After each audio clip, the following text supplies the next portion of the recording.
The old Land Rover rattled to a stop, the engine coughing before falling silent. I stepped out, and the heat hit me like a wall. This was the Australian Outback, vast, empty, and endless. Alone, I felt a surge of excitement and a flicker of doubt. Was I ready for this? No roads, no signs, just me and the red earth. I had trained, but nothing could prepare me for this scale. I shouldered my pack, gave the Land Rover a final glance, and turned toward the wild. The sun dipped lower, painting the sky in orange and purple. Night was coming. I had to move, find shelter before darkness fell. My solo adventure in the heart of Australia had begun. The Outback isn't empty. It just speaks in a language of wind and stone. The ground is a deep, rusty red, staining everything it touches. Ancient rocks tell stories older than memory. Sometimes I'd run my hand over them, feeling a connection to something timeless. The weather is relentless. Scorching days, freezing nights, and winds that howl for days. You move with the sun, early mornings, late afternoons, always seeking shade. Wildlife is everywhere if you know how to look. Kangaroos at dusk, geckos at night, the distant hoot of an owl, but danger lurks. Venomous snakes, hidden threats. You learn to check your boots, watch your step, and respect every shadow. This land is unforgiving, demanding your full attention. One mistake can be your last, yet the beauty is staggering. At night, the Milky Way blazes overhead, a river of light in the darkness. I'd lie on my back, awestruck, feeling both small and connected to the universe. The Outback is a place of extremes, harshness and beauty, danger and wonder.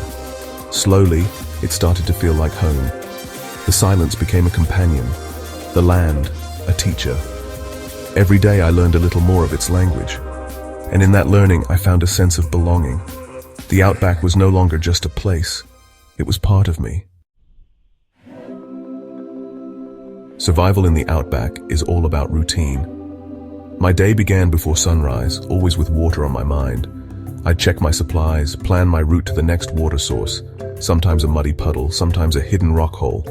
Every drop was precious. Food came next, foraging for edible plants, setting traps, even eating insects when needed. Out here, food is fuel, and you take what you can get. I learned to cook over a small fire, careful not to let it spread.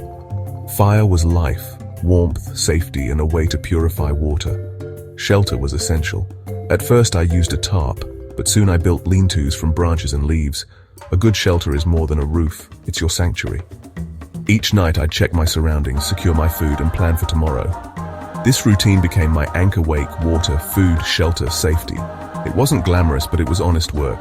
In that simplicity, I found purpose. I wasn't just surviving, I was living with the land. The rhythm of the Outback became my own. Every task, no matter how small, mattered. The routine kept me focused, kept me alive. I learned to trust my instincts and adapt to whatever the day brought. The Outback rewarded patience and persistence. Each day was a new challenge, a new lesson. I grew stronger, more resourceful, more at home. The wild was no longer a stranger. It was my partner in survival. And in that partnership, I found a new version of myself. The Outback was shaping me one day at a time. Nothing prepares you for the loneliness of the Outback. At first, the silence was peaceful, a welcome escape. But soon it pressed in, heavy and unyielding. Days passed without another human voice. I found myself talking aloud, just to break the quiet. Loneliness became a shadow, more challenging than hunger or thirst. I missed my family deeply, their laughter, their presence. At night, I'd look at a worn photo, my anchor to home. Sometimes the ache of missing them was overwhelming. I had to fight back tears, remind myself why I was here. In the darkest moments, storms raging outside, fear creeping in, I questioned everything. But it's in those moments you discover your true strength. I learned to make peace with solitude. With no distractions, I faced my fears and dreams head on. The loneliness never vanished, but it changed. It became a teacher, showing me the value of connection.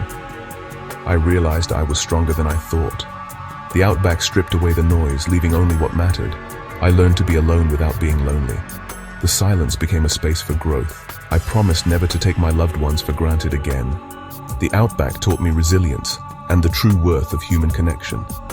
In solitude, I found clarity. And in that clarity, I found myself. In the Outback, small victories mean everything. Finding clean water or catching a fish felt like winning gold. The first time I made fire with a hand drill, I whooped with joy, primal triumph. Beauty appeared in unexpected places, wildflowers blooming after rain, the sunrise over a sea of color. These moments were gifts, reminders that life thrives even in harshness. Wildlife became my neighbors, kangaroos, eagles, even a bearded dragon basking near my camp. Sharing space with them made me feel accepted, less alone. Each day survived was a victory. Each challenge overcome built my confidence. I was not just surviving, I was thriving. The fear faded, replaced by quiet confidence. I learned to trust myself, to celebrate every small win. The Outback stripped me down, revealing a stronger, more capable person. That was the greatest discovery of all. Fear is natural in the Outback, but it can be your worst enemy. I had to learn to manage it, acknowledge, respect, and then move forward. Fear became a tool, sharpening my awareness. A close call with a brown snake taught me to stay calm, never panic. I backed away slowly, heart pounding, and lived to learn the lesson. Always be aware. The fear of getting lost was just as real. The landscape is disorienting, everything looks the same. I relied on the sun, stars, and landmarks, but sometimes panic crept in. In those moments, I forced myself to stop, breathe, and think clearly. Panic is the enemy of survival. Overcoming fear was a daily battle. Each time I faced it, I grew stronger. Courage isn't the absence of fear, it's acting despite it. The Outback constantly tested my limits. It forced me to confront my deepest anxieties. And in doing so, it revealed a well of courage I never knew I had. I was no longer a slave to fear. I became its master. The Outback was a relentless teacher. Every lesson was hard-earned, but each one made me more resilient. The Outback taught me more than any classroom ever could. Nature's power is both brutal and beautiful. Out here, you realize you're just a small part of a vast web of life. The city makes us forget. We think we're in control. In the Outback, nature sets the rules. My needs became simple. Water, food, shelter, warmth. Everything else was a luxury. Happiness came from purpose, connection, and appreciating the basics. The most important lesson was resilience. The human spirit is stronger than we think. When I wanted to give up, something inside kept me going. The Outback pushed me to my limits, and I found strength I never knew I had.